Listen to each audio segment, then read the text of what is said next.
I was born and raised in a religious cult. I led a double life for a little while. So on the one hand was sort of trusted as a leader, and on the other hand was leading a hedonistic life of, drugs and alcohol and escapism. Oh, I was feeling suicidal. I was like, yeah. I can't Wow. do this anymore. Suddenly we're like, oh, and then we try and medicate and we try and go, how do I Yeah. deal with the symptom? When often those symptoms are you not living your truest version of your life. First, the mental health thing was like, how do I sort myself out? Yeah. How do I live a good life? Can you teach yourself to be happy? Like, you're actually that girl. Love real women stories that help you grow? Hit subscribe and follow, and let's level up together. Now back to the episode. Welcome, I'm Paula Oyinko, and this is the Paula Oyinko Show, where our mission is to inspire women like you to become the best version of yourself at every stage of life. Today, I'm so excited because I'm joined by the amazing Petra Velzeboer. Petra is a trailblazing mental health leader. She's a TEDx speaker, she's an author, and she's also the founder of consultancy PVL. So before we get into it with you, Petra, I'm going to get you to pick a card. We dive And right then, in, oh, do look, we? I've opened it upside down, but you can Okay. still pick a card. Any card? Any card. Go right in the middle there. Okay. And then you just read it and answer the question on it. If you could simplify one area of your life, what would it be and how would you go about doing it? Simplify. I feel like my life's quite simple. Oh, okay. I feel like I've had, decades of experience of Mhm. making it as efficient as possible, Okay. almost to the extreme. Like I'm on that end of the spectrum. How would I simplify things? No, I really think it's pretty straightforward and simple. What about you? Oh my goodness, Petra, I mean, don't you're ask a me that parent of question young because children. Yeah. I would simplify it in a lot of ways. I know Yeah. that there's loads of things that I can do to like just simplify. And I think firstly, outsourcing a lot more things. I want to outsource my cleaning, my laundry, my cooking, all of that kind of stuff. I would outsource. I think those are definitely the main areas in terms of like household upkeep, because I think there's certain things that you have to do that take a lot of time, but they don't necessarily, I don't want to say add value, but you could spend your time doing other things. That's where I'm kind of at. So I honestly need to streamline my life. I need We're in to, different phases though. Yeah. So my kids are 21 and 18. yeah, that's I'm not true. in the laundry wars Yeah. anymore. Nope, I'm Gosh. out. I have a team Mhm. who help with, admin, invoicing, the things that are outside of my zone of genius. And so Yeah. it's taken years, but I actually think 90% of the time I get to sit within my zone of genius and stay there. But I mean, it's been a journey. Oh, but how did you get to that point? Like, obviously, I know you said that your kids are basically adults They are. at Yeah, they this are. point. Yeah. But even like taking kids out of the equation, how would you simplify somebody else's life? I would get really clear on your intention or your why. So what's the direction you're going in? And I actually Yeah. don't think that has to have loads of detail, like a perfect business plan or a perfect vision board or anything like that. I think it's more like a general kind of where's my North Star? Where am I headed? What feels right for me? And I know that sounds a little bit fluffy, but that's always been my guiding light is like, oh, this gives me energy or this takes energy away. And, at the beginning of starting a business, you have to do all the things. You can't afford to outsource, or even if you could afford to do it, you don't know the system to teach someone else. Yeah. So that means it can actually be more trouble than it's worth at some points. So the clearer you get, and it's like a journey, not a destination, right? The Yeah. clearer you get, then the easier it is to go, okay, what is distracting from that aim and what is actually adding to it, I guess. I think that's really good advice because I need that personally. And I think I'm at a place in my business where I'm trying to systemize and create processes for myself whereby it's like, okay, even if it's just a to-do list, like for this next production day, this is all the stuff that I usually do. For this webinar, this is all the stuff that I usually do. So that when it comes to a point where actually I can give this to someone else to do it, it's very clear what the process is. So that's kind of But also where I'm at with that. embrace imperfection, Mm-hmm. embrace the journey, embrace the mess, like bring people along the journey to figure it out with you. I'm terrible at systems. I'm very vision oriented. I move at 1,000 miles an hour. And I've had other people in my life who are better at systems to Yeah. then be like, hey, here's how we structure some of that. And then even then, I've gone down that route and then over time gone, don't like it. It's too Yeah. systematized. It's actually not me. I'm going to go back to a way that might seem a little bit more chaotic to other people, but allows me to be in my zone of genius. I think you're all about authenticity, right? Oh, And so that's 100%. the vibe. Yeah. It's like, what's actually you? And it's okay for it not to be a perfect plan. Yeah. I think that's so true. And I think that is like words I need to take on myself, because I do think I also put a lot of pressure on myself. As much as I'm all about authenticity, I also feel like I want to achieve a very high standard of certain things. So if I'm feeling like this is not where I need it to be, I'll start feeling a bit anxious, like, oh my gosh, like, how do I rectify that? And it's like overwhelming, and there's just a lot going on. So I think I need to embrace the chaos a little bit more Kinda. sometimes. But there's a difference between trying to achieve high potential, Yeah. which is you're always going to be a little bit outside of your comfort zone. It's never going to feel just right. Just when you get to that level, the next level is going to feel out of your comfort zone. Yeah. And the debilitating kind of perfectionism. So the people who are just like in such a perfectionist, almost freeze state, because you're like, oh, if I can't do it perfect, then I'm not going to do it. Or Yeah. I'm going to wait until all the ducks are in a row. And hey, you and me both know that rarely happens. It's You've true. got it. I got a saying, which It's is true. start before you're ready. Yeah. So that's I love kind of that. where I would come from. I love that. And when I learned that, so I've been doing little businesses here and there. No, I've been doing businesses here and there. Awesome. Like for as long as I can remember now. My first business, it was a footwear business, and I had the idea, I think in 2014, like when I was at university, but I didn't start it until 2018 once I'd graduated and all of those things. And I learnt the most in that first year of starting versus like the 4 years of researching. So now I'm like, if I have an idea, sometimes I actually need to slow down. I'm like, right, let's do it. How do we get it done? And I'm just like into it, because I always learn way more when I'm actually doing the thing. And you also learn if it's not even going to work when you're doing the thing as well. And it's better to do that quickly. Right? Yeah. Because actually, the research, you might have a perfect theoretical plan, but the reality is, as soon as you bring it to market, there's flaws all over the place. Yeah. So yeah, put it out there, fail. I mean, everyone talks about how failure is the path, but why do we freeze so much at the idea of failure, especially as women? This is the question. Why do you think we freeze so much? I think there's lots of conditioning, right? About Yeah. needing to look good, needing to be polite, needing to show up in certain ways, right? So of course that idea is in our mind, even unconsciously, right? That we can't look messy and we Yeah. have to be put together. And there's so many different layers that maybe men don't have. But weirdly, because I was raised in a very different kind of alternative way, in a weird way, my conditioning was a little bit different. It was weird in different ways, but I didn't have the rules in my mind about how you had to do different things first in order to do the Yeah. next thing. So an example of that is I don't have a bachelor's degree, Yeah. but I have a master's degree Oh, because I okay. didn't know that you had to go in this particular order. So I was Okay. like, maybe there's a way to hustle the system. Yeah. And because I didn't know that should be a barrier or I wasn't allowed to do it, I was just like, well, let me give it a shot. And then I've kind of gotten certain things, Yeah. I didn't know you could get a master's I without know. having a bachelor's. You can. Wow.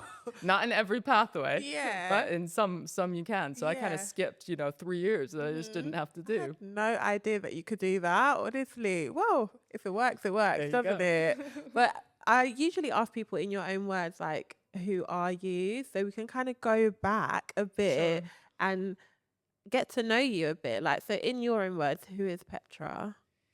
Well, so there's, I guess, the version and identities that I am now, which is a business owner, a parent, an author. I've got 2 books out, which is pretty cool. But I was born and raised in a religious cult. So I grew up, if everyone's going, are you Canadian? Like, what's your accent? That's usually the first thing that happens. I'm Dutch by passport, Okay. but I grew up in communes. Like I grew up in India and Brazil and in Russia and like all over the place, right? And there were some really good bits to it, music and people and connection and shared purpose and vision, But over time, I realized that if you didn't buy into their shared vision of the idea of where you should be going, then you could be ostracized, kicked out, punished, shamed, the whole kind of list of things. So there were definitely traumatic elements to that kind of childhood. So as I was saying, there's certain belief systems I didn't have because I didn't go to Yeah. school as a kid.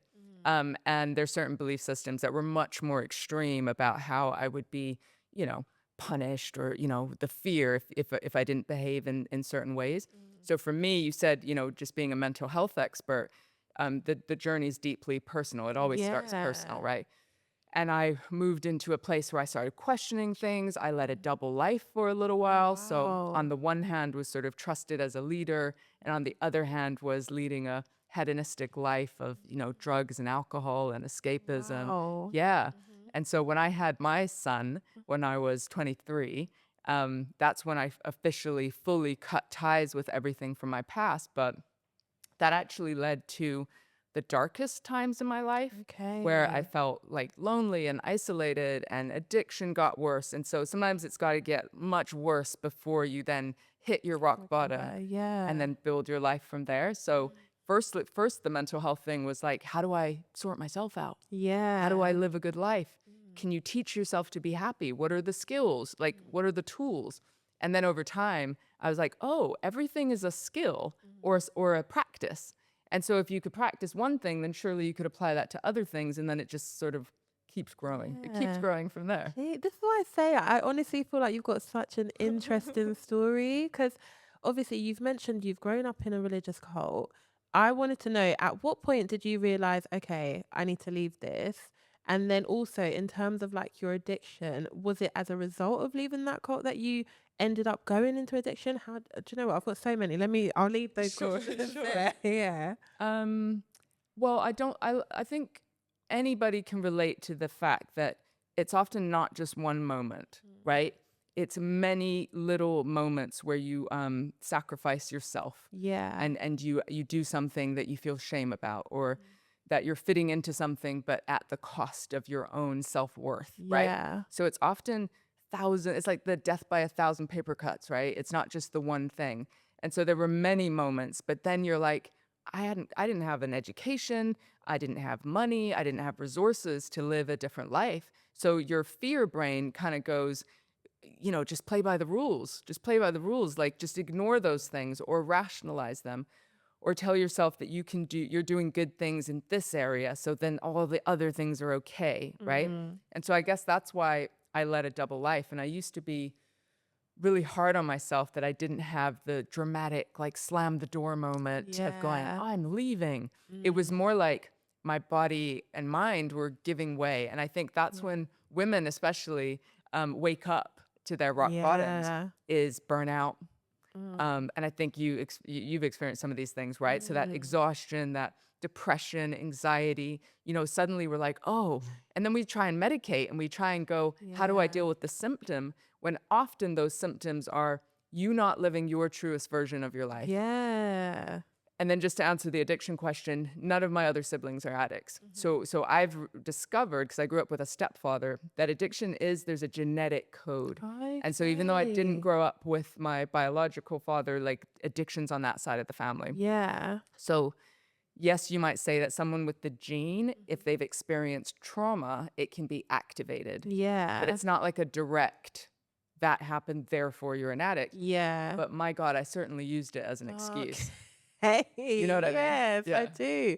But what was that like for you with the addiction? Firstly, when did you even realize actually this is a problem? Because I'm assuming you obviously don't just start and you're like, well, I'm an addict now. But No, and they say it's a progressive illness. It's not yeah. something that people imagine the street drunk, or Mm. a particular park bench drunk, like that kind of picture. Yeah. Well, that guy didn't start out that way. He was a kid who went to school or had parents or whatever, right? Yeah. So anything, it's a illness that develops over time and gets worse. And of course, for me, feeling really lonely, isolated. Like, when I had my son, I cut myself off from everything I'd ever known. Yeah. So there was something that I just needed to, I was trying to cope, I guess, in a way. But there were several really more serious rock bottom moments, like driving in blackout, putting my kids at risk. I've got a daughter as Wow. well. Just little things that, no, little big things, right? Yeah. That made me, I was feeling suicidal. I was like, Yeah.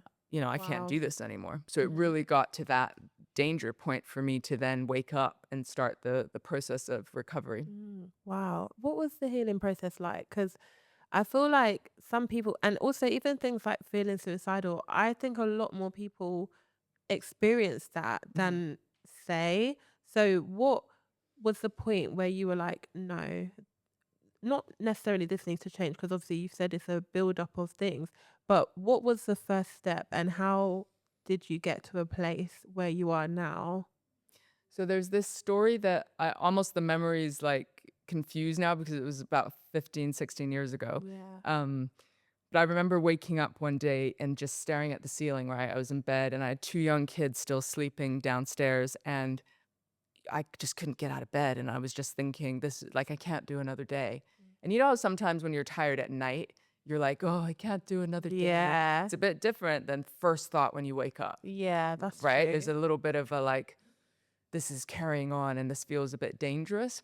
And then for some reason, and this isn't advice, it's just like my story, right? Yeah. I had this second thought. And the second thought was, what if I postpone, like I give myself a deadline? And so I postponed taking my life for 1 year. Wow. And I don't know why I don't know why it Yeah. was like a year, right? Yeah. But I just thought, okay, if I've got this exit strategy, it weirdly gave me hope. And it weirdly made me go, okay, I've got nothing to lose now. I'm going to experiment with all the things people say can help your mental health. Wow. And so Yeah. one of the things I had to do was I went to Alcoholics Anonymous. I quit drinking. This is 15 years ago. And what I learned in those groups was how to be honest and how to be accountable. And I realized I'd never learned those things. What you can just say the thing that's on your mind out loud, and other people were doing it too. And I was like, oh, there's another way to be. And so, in a year, my life wasn't radically different, but I did learn that you can teach yourself to be happy. Yeah. And so that's where it was kind of the beginning stages of, I mean, healing's an interesting word, right? Yeah. I don't know It's if an you get ongoing to this like process. in a Yeah. magical place. I Yeah. am healed. It's like Yeah. life keeps going, right? But when you got to that year point, so you've been on this journey Yeah. and you're now like, okay, well, actually, this was the deadline I gave myself. What were you thinking? Did you remember that that was the deadline? Not immediately, not like Yeah. it wasn't like in my diary, Yeah. right? It wasn't like I wasn't Yeah. crossing off days or anything. Yeah. And it was more like in the month, and I was like, huh, Yeah. I haven't felt that way for a while. Wow. Right? Yeah. Like, oh, there is a way to do life differently. Yeah. And you can actually teach yourself. And so the main thing for me was I was very much stuck in a victim mindset. Yeah.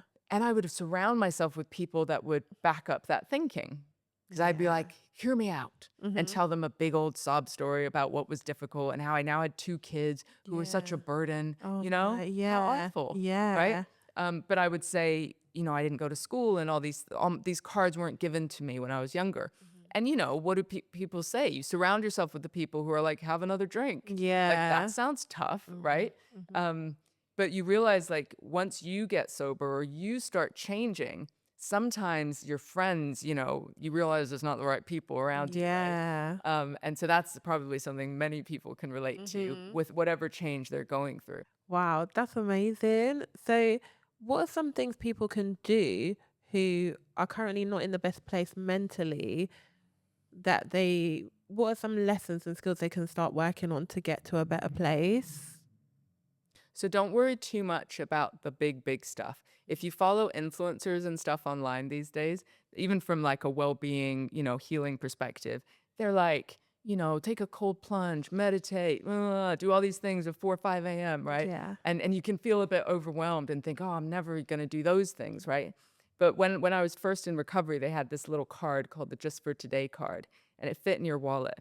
And that used to be the only thing I did. I would sit in my car, I'd drop my kids off at school, and I'd read the Just for Today card, which had like 10 things on it, which were, just for today, I'm going to go to bed sober. Just for today, I'm going to read something to expand my mind. I'm going to focus on other people, not myself. Just little principles like that, right? Yeah. And I would challenge people to experiment, like almost act like you're a scientist in a way. So rather than saying, I have to do these 10 things in order to be a good person or get better, right? It feels very, Yeah. punishing. Mm-hmm. Just go, today I'm going to experiment with one thing and see how it goes, right? And reflect, give myself a little feedback loop because you're not the same as everyone. And I don't know about you, sometimes we do certain things. We might do the big workout or the things, and at other phases of our life, we're doing other things, Yeah. right? So being able to hold in mind that it's allowed to evolve, but really have the kind of mindset that you're experimenting with what makes you feel better. And there Yeah. are some principles. Sometimes you've got to do the things before it makes you feel good. Movement, principles, Yeah. movement, sleep, nutrition, connection. If you think of those 4 principles, then it's like, how do I incorporate them in small ways into my day? In different ways, right? Just so I can begin to get some evidence for how life can get better. And over time, you kind of stack it. And then I will say the theme of my new book on digital well-being, check your influences. We talked about the Yes. friendships, but what else are you listening to? What's your music? What's your news intake? Who are you following? Is it making you compare and feel terrible, or is it lifting you up? Do you need to turn it off? Do you need to stop following some people, dial into some other news? You know what I mean? I Yeah. feel like there's this bigger picture now that we have more choice than we think. Yes. I'm so for like the content you consume. And I'm not even just speaking about just on social media, just generally, day to day. What are you watching on TV? Those kind of things, they really, really feed into you. And I think I've been way more intentional, like over the last year, with the content that I consume.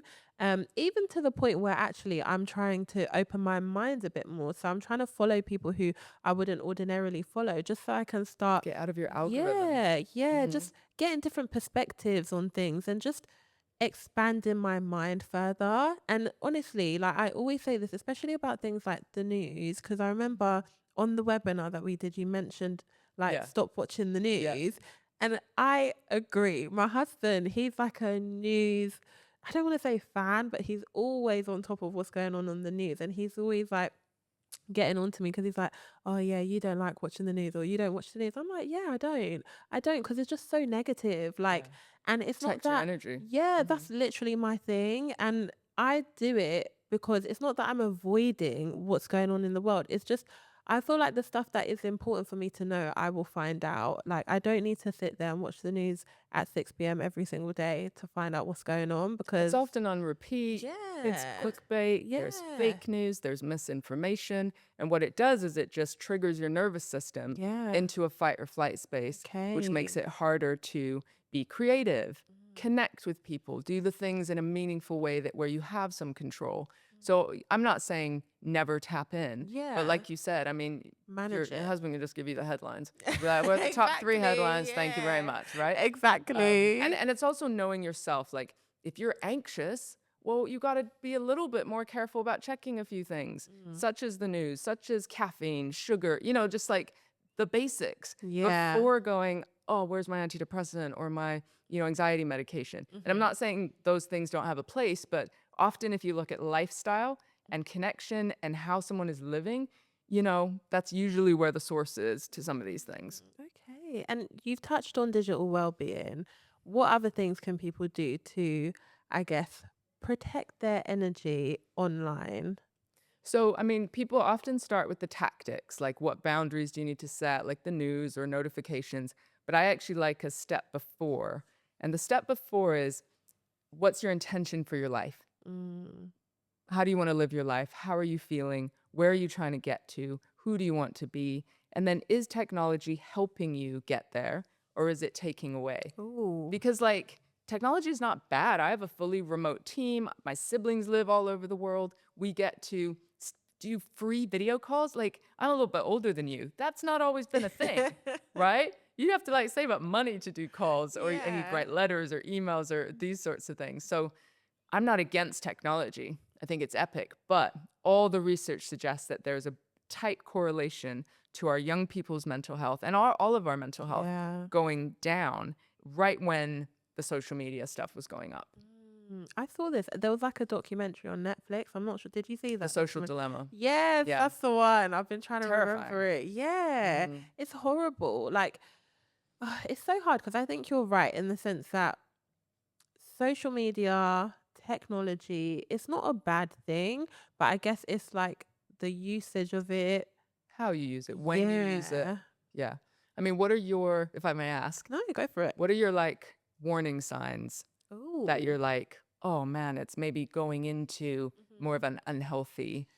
Ooh, for me Yeah. personally, I feel like I'm in a really good place with my social media at the moment. But one thing for me, if it's like I'm just constantly on it, like with TikTok, if I need to go to bed on time, but I'm actually, I think a lot of people do this, like just doom It's scrolling the and I bedtime can't get off scroll. it. Yeah. And then before you know it, you've been on for an hour and it's late, you're tired.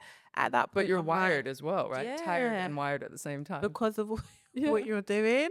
But I think now, because I've really shifted my mindset towards social media, because again, the content I've been consuming, I've really been intentional about consuming content that elevates my mind. So a lot of the things that I've listened to or read have been talking about like whether you're a consumer or a producer. And now I'm really trying to like step into that producer side of things. So when it comes to my consumption of social media now, Hmm. it's definitely a lot less than it was at one point. And I think also another warning sign for me was more like how I was feeling when I was seeing certain people come up on my feed or certain things, Oh, yeah. like What, comparing or? comparing to a certain extent, because I think with me, I'm quite a content person. But I think when I started getting like twinges of jealousy or Mhm. stuff like that, I just started thinking, this is really not right. Like, and at that point, I would unfollow them. Not that they've done anything wrong, but I think You're for protecting me, yourself. yeah, because I'm not a jealous person and I don't want to be a jealous person. And I actually don't think jealousy is going to help you in any way, although it's a normal feeling to feel. But why would I continue to consume somebody's content that makes me feel that way?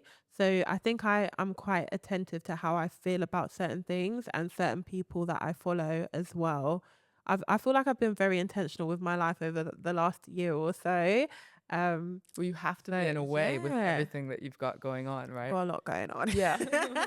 To balance it all. Yeah. What are some of your warning signs? What kind of Well, mine's things to kind of look for? funny because normally my algorithm is pretty set to like the whole, like, because once you watch some stuff, right? So I've Yeah. got the You keep getting it. self-help, I've got the mindset stuff, I've got workouts, I've got Yeah. like all the stuff, morning routines. I'm like, Yeah. that's like popping on my social, Mhm. right? I mean, I definitely don't have apps on my phone Oh, okay. at all. Mhm. Um, but when I'm like, because LinkedIn's probably my place where I do most Yeah. of my posting and stuff when I'm just on it, like notifications, like seeing who liked or whatever. So that's a little worry.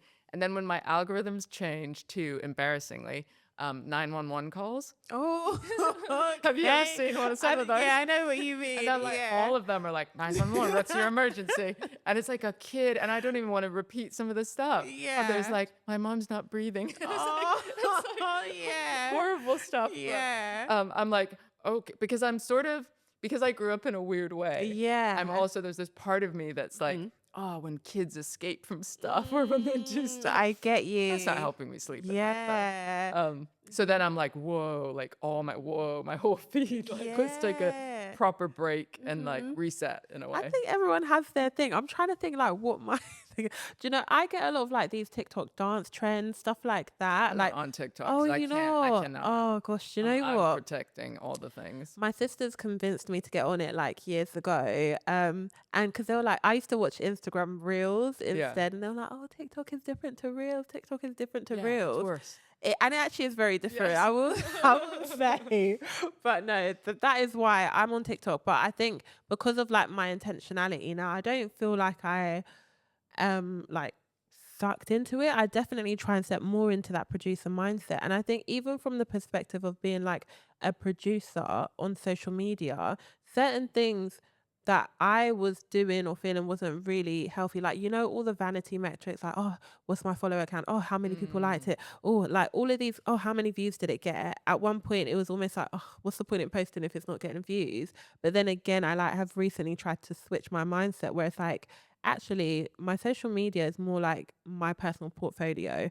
If people like it, fine. If they don't, fine. But this is a space for me to showcase who I am from a personal brand perspective, what my brand is doing. And I really do think that that's helped me, because even if a post gets 1 or 2 likes, it's like, well, I mean, the purpose of it being here is to showcase what I'm doing. Well, and that's what I mean about intention. It's like, what's your mission? What's your impact? And if that Yeah. shows up on social, great, but it might also show up one to one or in the other work that you do. And so for me, it's like a part of a whole. Yeah. But I think when you're passionate about what you do, that can be dangerous in a way, Yeah. right? Because I can easily put in all the hours to do these things. And then I'm like, oh, meaningful connections, like fun, sunshine, like the other things I need to check myself.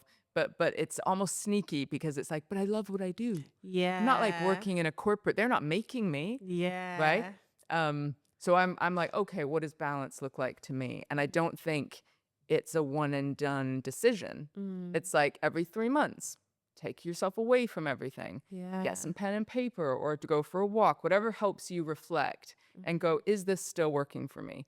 How do I feel? What socials are helping me and what is taking it away? Yeah. And then am I on the path of what I want more of? Or am I kind of distracted in the things that aren't making me feel good? Yeah. Is that why you don't have any apps on your phone? Well, I'm an addict. Okay. Dude. Oh gosh, of course. I Yeah. gotta be extra careful. So Yeah. I'm on that end of the Yeah. spectrum. So, Mhm. but then still, the thing to note and what I did in the research of the book is when you're going through something, right? So I had just gone through a breakup, right? When I had to Yeah. write this book. Mhm. Timing, right? So I was like, I needed to write this book on digital well-being, Yeah. and all I wanted to do was cry into my pillow and Oh scroll gosh, stuff, right? yeah. And so, but I realized it was almost like the case study of one that when you're going through something, just a normal life thing, we want to numb, avoid Yeah. anything to not have to feel and sit with grief or whatever the experience of transition is.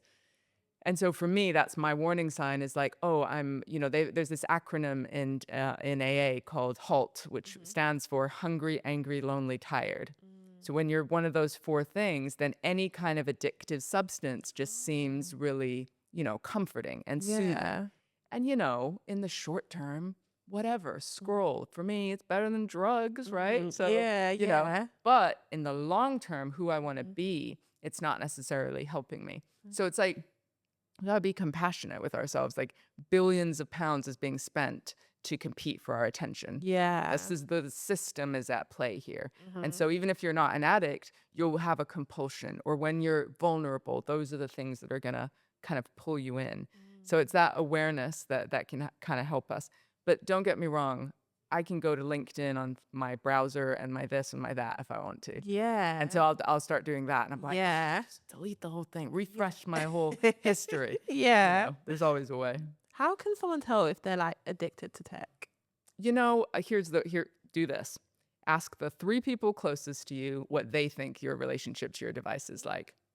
I think that is a good Little first step. observation. Little first step. And if you're living on your own or perhaps you don't have the witness, you'll still have the friends that you meet for a drink and you're still checking or you're sort Yeah. of doing things.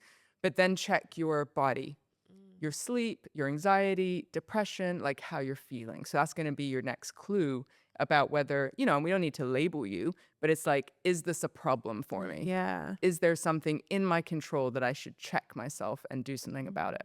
Mm-hmm. And if they get to a place where they're like, actually, I need to do something about it, what are the steps to better that situation? So 3 things. So think about your intention for your life. So where am I trying to get to? So that's going to give you information. Then think about your boundaries. So, okay, in order to do that intention in my life, I need to sleep 8 hours. I need to have time for whatever the things are that will get you there. So then you're like quieting notifications, or it has a purpose. It's not just like, don't do more of that, right? It's like, Yeah. in order for me to do this, I'm choosing to turn some of this stuff off or to switch it up, right? Yeah. And then get some accountability. Tell someone Addiction hides in shame and secrecy, right? It's funny when you ask someone how many hours on average they're on their phone. Everyone goes real quiet. Yeah. They don't want to talk about it. We're like, are we worse? Are we better? I don't know, right? And I'm the same, right? But actually, when you tell a friend and you say, hey, I'm trying to curb my hours so that I can do these things, Yeah. and these are the things I'm going to try and experiment with, can you check in on me? And then do it for them as well. Like, so when we can create those networks of accountability with our friendships or even at work, that's when we're more likely to move forward, and we'll realize we're not alone. I like that. Accountability is a big thing. And I think I like what you said about addiction hides in shame and secrets. Is that what you said? Mm-hmm. Yeah. Because people really feel like they're going through stuff alone, when in reality, like, there's so many people around you who are struggling with similar things. Absolutely. Always. Can we talk about burnout? Let's do it. So what is burnout in your eyes? We've had a chat about burnout on this podcast before, but I like to hear different perspectives on it. Well, the World Health Organization talk about it being a workplace phenomenon, like about workplace stress stacking over time. Yeah. Of course, and I bet you've already talked about this, that's not the full picture. So for many people, it could be work, but it could also be years, generational trauma, like things that have been stacking over time. Yeah. But the research says that it's when it's the stress that gets stuck. So it's not, stress isn't necessarily bad, right? But it's when it gets stuck and it doesn't kind of move through the tunnel, right? Yeah. So that's when the stacking eventually affects your physical and your mental health. And from the research I know, it can take up to 2 years to recover. Wow. So for people who are like, I haven't got time to do the thing. Yeah. Like, have you got 2 years to be flat on your back or in hospital? Yeah. Just saying. Wow. Yeah. Does it lead to hospitalization? For some people. Oh my goodness. For some people, they report being high achievers, push, like all the things, like even I'm working out and I'm doing all the well-being stuff, right? Yeah. But it's like go. And then there might be some unprocessed traumas, other things personally that have gone on for them.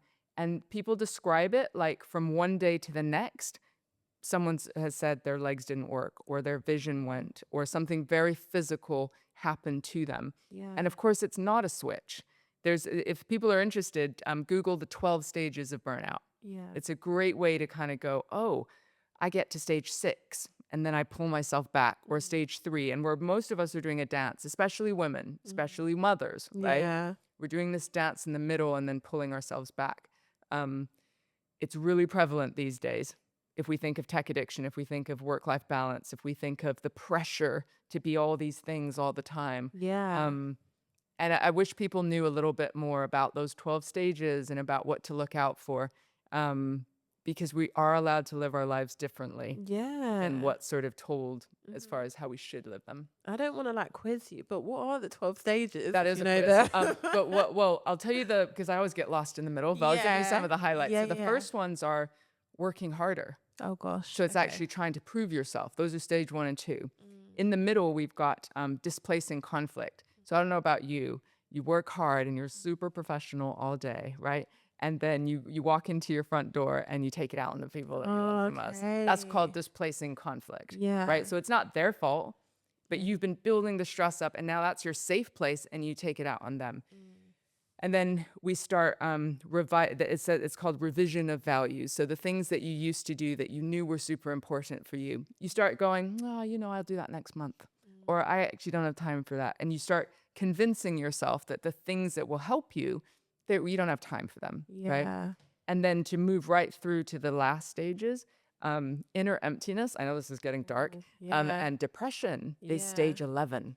Okay. And so for lots of people, they're going to the doctor with like, solve my depression and my low mood. Maybe it's chemical. And you're like, no, it's the 11th stage right before full-on burnout. Yeah. Right? So it's a clue. So I always say like your mental health and your physical health are giving you information. Yeah. But don't we just ignore it? We do. We're just like, I don't have time for that. I don't have time for that. Shut up. We repress it. And eventually it's gonna come and out. punch you in the face. Oh my goodness. Have you ever experienced burnout? Not full on 12-stage burnout. But I've certainly experienced. So I live with PTSD. Yeah. So that shows up with anxiety. You can have low mood kind of phases, But for me, once I quit drinking, actually my depression left. Okay. Wow. So people That's think they're interesting. medicating depression with booze. So they're making it worse. They're Oh. giving themselves depression, which Mm-hmm. is interesting. But I've witnessed burnout in a hell of a lot of people. And I definitely work really hard and get to this place of exhaustion, Yeah. you know, where I'm just like, I get a migraine, or for a day, I'm just like, can't move. And you just think, this didn't have to be this way, Yeah. right? So, you know, we teach what we most need to learn. Yeah. I feel like it's always easier to give the advice, isn't it, than to take it. But what can people do to avoid burnout? Or at least if they're in those early stages of it, how can they pull themselves back? So there's a great phrase that we talk about in our team from this some research called completing your stress cycle. And so burnout is physical, it's not mental. So you Yeah. can't actually, people don't realize this, you can't actually talk your way out of burnout. Talking therapy is great, of course, but for burnout, it's a physical release that needs to happen. That could be movement, exercise, it could be laughter, crying. So there's like anything like that, creativity. It's all physical expression of some kind. And so we have a phrase now in our workplace where we say, how are you completing your stress cycle today? Because we have a shared language around it. Yeah. And so that means at the end of your day, it can be as simple as put on your favorite song in your kitchen and have a dance with your kids. Okay. You're shaking out the stress from your day. Yeah. And it could be bigger than that, which is, hey, I've got to really take a break from the pace that I'm working at, right? So whatever it might be, it's thinking about, again, it's aligning with when you work for something you love, it doesn't feel like work all the time. No. it So doesn't. that's another thing. It's like, Yeah. are you able to be yourself?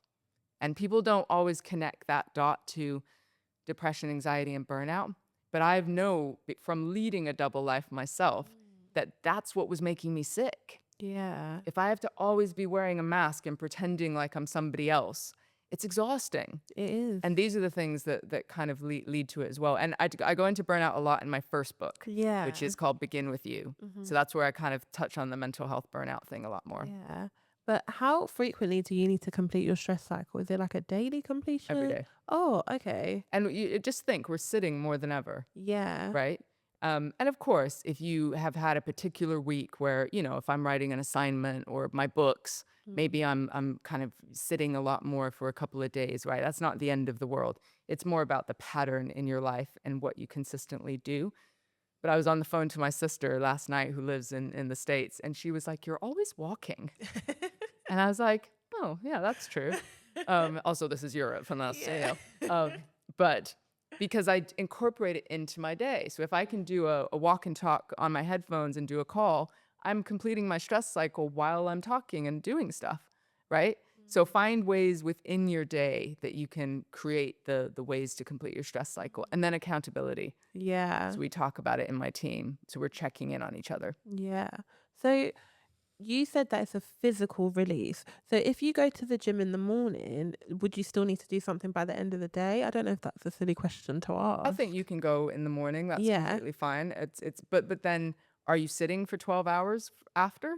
Right? That's the So we question. just need to go back to what's a healthy lifestyle. Can you walk to your local shop, or can you walk to meet a friend? It doesn't have to be the big hit or a big exercise, right? Like I said, it's playing your favorite tune and moving around.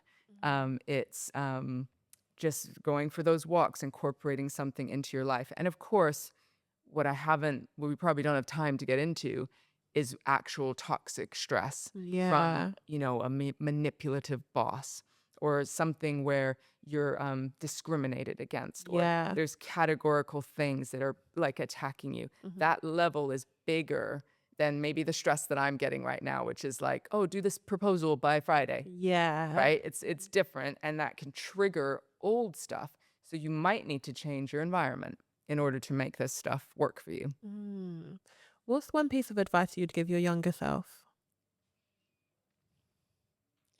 I know it's cliche, but like, it's gonna be fine. Oh, You know, it's the yeah. classic, like when you're younger, you're like, my life is never gonna end. We're so Yeah. dramatic, okay? Yeah. And you're like, I'm never this and I'm never that. And there was a fire within me that I wanted to give out, but it's all fine. That we put so much pressure on ourselves. And what do people look at when they're at the end of their life? Yeah. The meaningful relationships that they've had, the experiences that they've shared with others, right? And so there's this kind of sense check of like, just show up and Yeah. it's gonna be okay. I love that. And one last question. For anyone watching this, what's one thing you want them to take away from this conversation?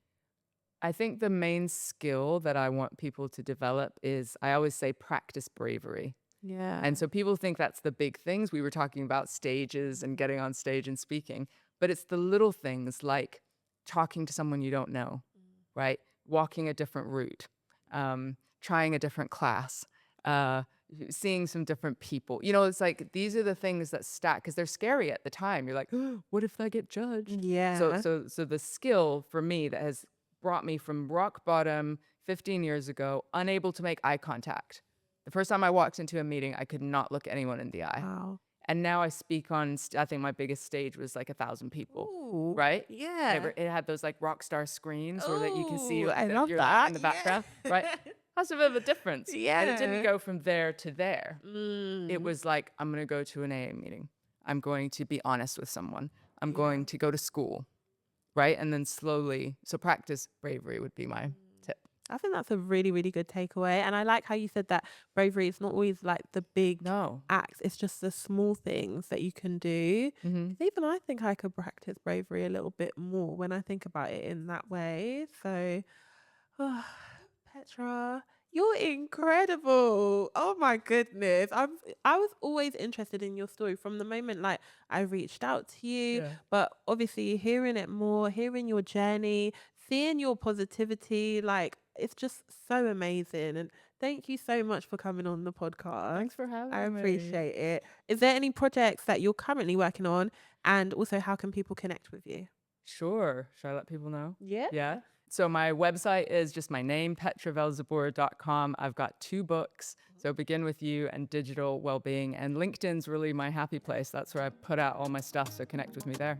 Love it. Thank you so much, Petra. That's a wrap. Thank you. You're incredible. Oh my goodness. I would say we need like a live audience to give a round of applause. Well done.